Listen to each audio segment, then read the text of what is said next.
Okay students, चलिए अब हम कुछ इंपॉर्टेंट क्वेश्चन सॉल्व करते हैं मैकेनिकल प्रॉपर्टीज ऑफ सॉलिड्स पर। ठीक है, देखिए पहले तो मैं ले रहा हूं बहुत ही सिंपल क्वेश्चंस।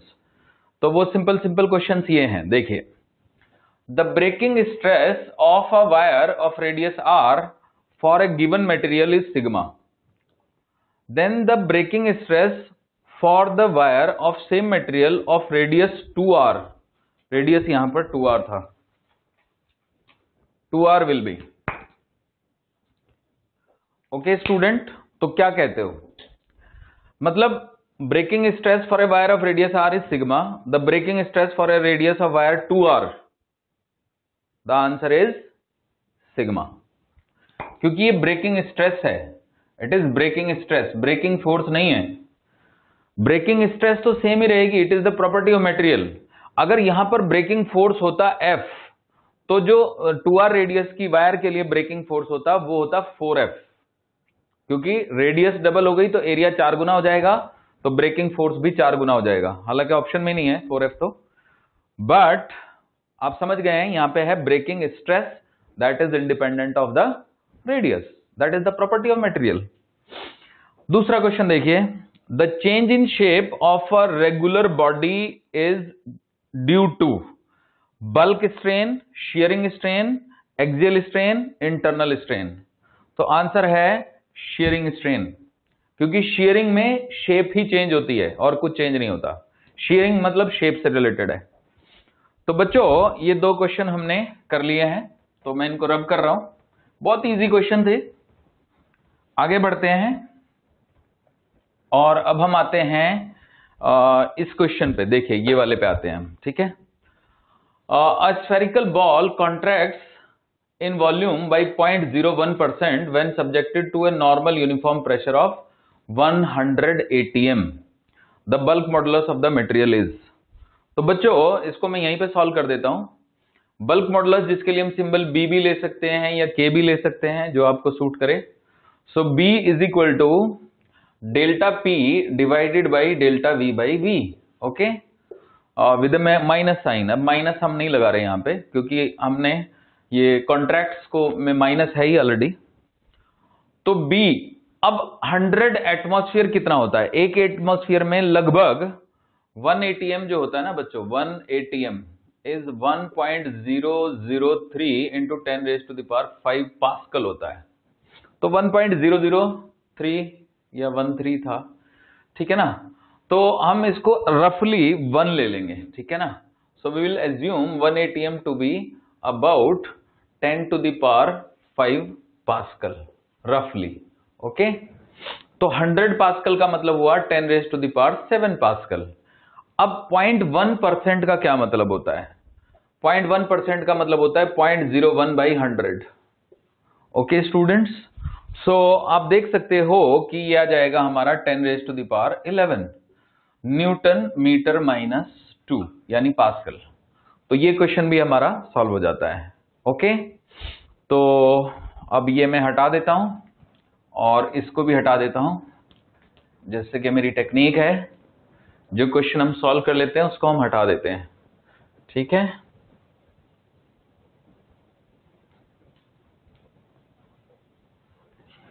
अब देखिए, अब जो नेक्स्ट क्वेश्चन है वो ये है, the relation between y, eta and k is, y is young modulus, eta is shear modulus and k is bulk modulus is. तो अब ये कैसे याद करेंगे? तो बच्चों इसकी ट्रिक मैंने आपको सिखाई थी। तो मैंने आपको बताया था कि एक फॉर्मूला है हमारे पास, eta is equal to y upon 2 into 1 plus nu, जहां पे न्यू है पॉसॉन रेशो। और एक फॉर्मूला मैंने आपको बताया था, bulk modulus k is equal to y by 3 into 1 minus 2 new.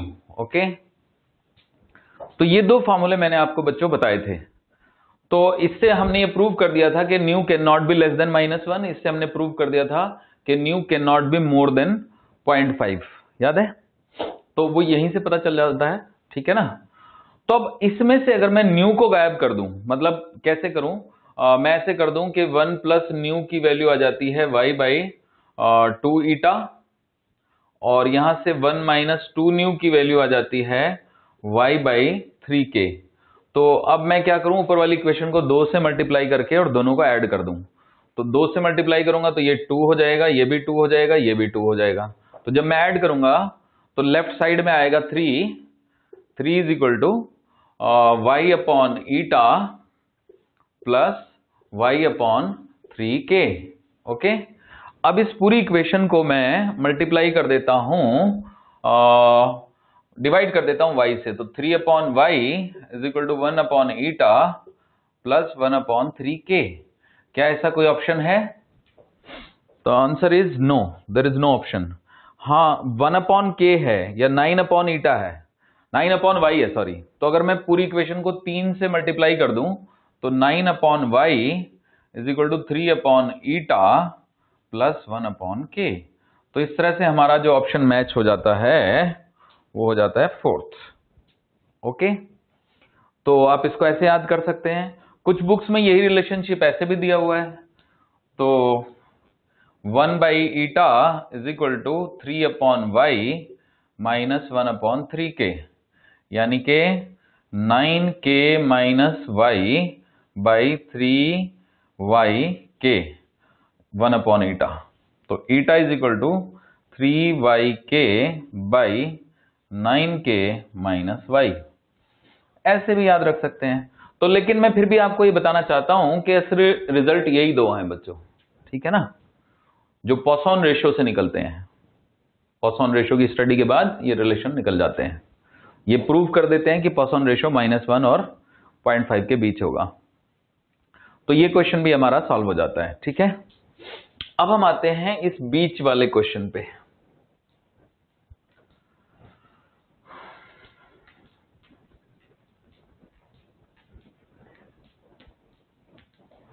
तो देखिएगा जरा,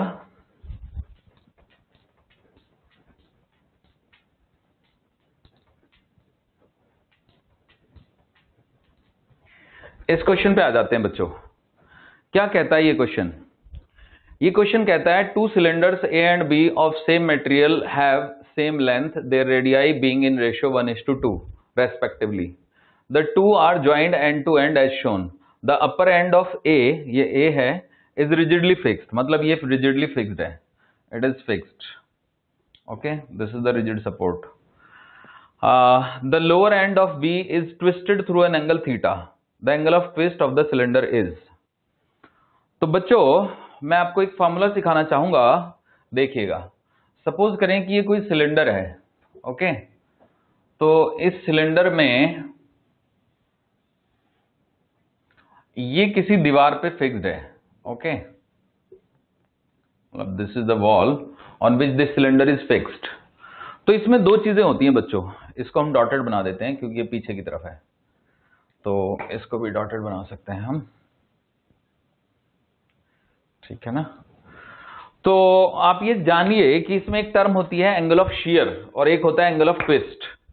तो अगर मैं यहां पे एक रेफरेंस लाइन बनाऊं और ये रेफरेंस लाइन सेंटर से ज्वाइन हो जाए, तो ये रेफरेंस लाइन मान लीजिए भी हॉरिजॉन्टल है और ये भी हॉरिजॉन्टल है, ओके। अगर मैं, ये तो दीवार में फिक्स्ड है, इस एंड को ट्विस्ट कर दूं, तो जब मैं इसको ट्विस्ट करता हूं तो मान लीजिए कि ये वाली रेफरेंस लाइन ऐसे टर्न हो जाती है। तो ट्विस्ट में ये एंगल जितने एंगल पे, ये जो लाइन जितने एंगल पे घूमी उसको हम एंगल ऑफ ट्विस्ट बोलेंगे। This is angle of twist. और इस एंगल को हम एंगल ऑफ शियर बोलेंगे, फाई, एंगल ऑफ शियर। इनमें आपस में एक रिलेशनशिप होती है, क्या होती है देखिएगा। मान लीजिए आर जो है वो रेडियस है और एल जो है वो लेंथ है, okay. L is the length of this cylinder. तो इस पॉइंट का नाम मैं ए रख देता हूं और इसका नाम मैं बी रख देता हूं। तो अगर मैं थीटा लिखना चाहूं तो वो हो जाएगा आर्क ए बी अपॉन में रेडियस। और इसी तरीके से अगर मैं एंगल ऑफ शियर फाई लिखना चाहूं तो वो हो जाएगा आर्क ए बी अपॉन में लेंथ एल। अब आर्क ए बी की वैल्यू आई थीटा आर और ये हुई फाई एल। तो theta into R is equal to phi into L. ये है बच्चों असली रिजल्ट जो आपस में इनके रिलेशन को बताता है।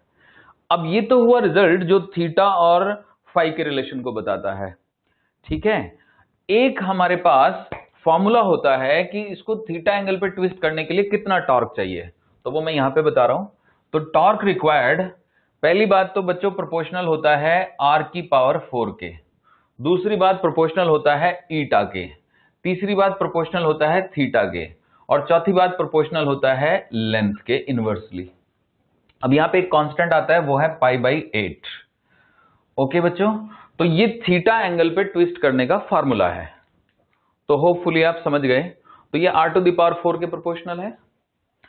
अब क्या कॉन्सेप्ट क्या है? कॉन्सेप्ट ये है कि अगर हमने नीचे वाले एंड को थीटा एंगल पे ट्विस्ट किया है तो टॉर्क तो सेम ही दिया ना हमने, तो सेम टॉर्क दिया है, तो इसका मतलब r⁴ into theta is constant. Okay, this is the concept, because we are applying a constant torque, मतलब torque is same, so length is same, तो eta is same because material is same, so r⁴ into theta is constant.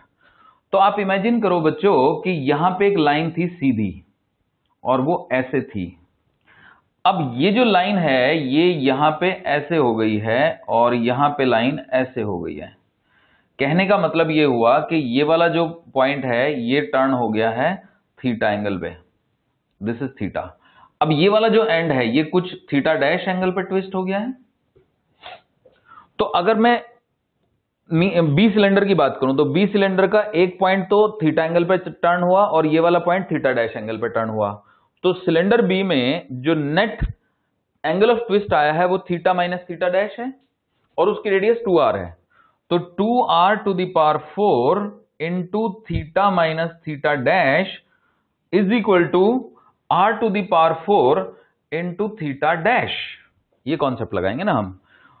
इस cylinder के लिए angle of twist into में radius की power 4, नीचे वाले cylinder के लिए एंगल ऑफ ट्विस्ट जो कि थीटा माइनस थीटा डैश है into radius to the power 4। तो अगर हम इसको काट दें तो ये 16 into theta minus theta dash is equal to theta dash.